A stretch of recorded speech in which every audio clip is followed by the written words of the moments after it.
এক মুরিদ তার পীরকে বলল, হুজুর, আজকের রাতে আমি একটা স্বপ্নে দেখছি। পীর সাহেব বললেন, কি স্বপ্ন দেখছো?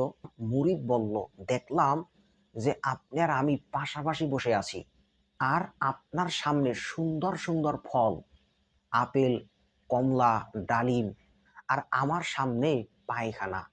সঙ্গে সঙ্গে পীর সাহেব বলল, এটাই তো দেখবি, কারণ তুই একটা পাপিষ্ঠ আর আমি আল্লাহর ওলি, এজন্য তোর সামনে পচা জিনিস আর আমার সামনে ভালো খাবার।